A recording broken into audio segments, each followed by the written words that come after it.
রোহিঙ্গাদের এখনো ফেরত পাঠাতে না পারলেও বর্তমান সরকার আন্তর্জাতিক সম্প্রদায়ের মনোযোগ আকর্ষণে সক্ষম হয়েছে।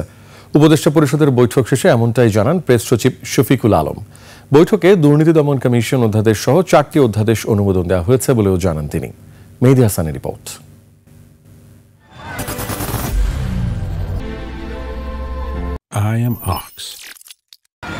রোহিঙ্গা সংকট কয়েক দশক ধরে চলা একটি সমস্যা হলেও বাংলাদেশে তাদের সবচেয়ে বড় অনুপ্রবেশের ঘটনাটি ঘটে 2017 সালে। সে সময় বিষয়টি নিয়ে আন্তর্জাতিক মহলে ব্যাপক আলোচনা হলেও পরবর্তীতে রাশিয়া ইউক্রেন যুদ্ধ, গাজা সংকট সহ বিভিন্ন ইস্যুতে বিশ্ব সম্প্রদায় ভুলেই যেতে বসেছিল রোহিঙ্গাদের। এরপর বর্তমান সরকার দায়িত্ব নিয়ে রোহিঙ্গাদের নিয়ে বেশ কয়েকটি আন্তর্জাতিক সম্মেলন করে। শিগগিরই রোহিঙ্গাদের প্রত্যাবাসন সম্ভব এমন প্রত্যাশার কথাও বলেছিলেন ডক্টর ইউনূস। কিন্তু শেষ পর্যন্ত ফলাফল কি দাঁড়ালো এমন প্রশ্নের মুখে শফিকুল আলম এ ব্যাপারে সরকারের সব উদ্যোগের বিস্তারিত তুলে ধরেন। এই পুরো ক্রাইসিসটাকেই ফরগটেন হয়ে গিয়েছিল।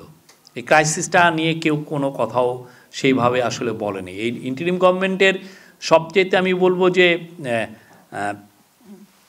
ওয়ান অফ দ্য সাকসেস হচ্ছে যে এই ক্রাইসিসটাকে পুরো ইন্টারন্যাশনাল ম্যাপে নিয়ে আসা, ইন্টারন্যাশনাল টকিং পয়েন্টসে আনা। এই জন্য দেখেন প্রফেসর ইউনূসের অনুরোধে এবছর সেপ্টেম্বরের 30 তারিখে একটা international for the first time একটা ইন্টারন্যাশনাল একটি কনফারেন্স হলো রোহিঙ্গাদেরকে নিয়ে। এদিকে দুদককে কার্যকর প্রতিষ্ঠানে পরিণত করতে সংশোধিত দুর্নীতি দমন কমিশন অধ্যাদেশ 2025-এর চূড়ান্ত অনুমোদন দিয়েছে উপদেষ্টা পরিষদ। এটাকে আমরা এমনভাবে স্ট্রেংথেন করা হচ্ছে, যে লগুলো আনা হচ্ছে যাতে এটা ইন্ডিপেন্ডেন্টলি কাজ করতে পারে, ট্রুলি ইন্ডিপেন্ডেন্টলি যাতে কাজ করতে পারে সে আলোকে করা হচ্ছে। এখন আমার মনে হয় যে আস্তে আস্তে আমরা ওই জায়গায় যেতে পারবো। বৈঠকে জাতীয় মানবাধিকার অধ্যাদেশ 2025, মানব পাচার প্রতিরোধ ও অভিবাসন অধ্যাদেশ এবং রাজুক আইন 2025-এরও চূড়ান্ত অনুমোদন দেয়া হয়। রাজুকের যে বিশাল এখন এরিয়া।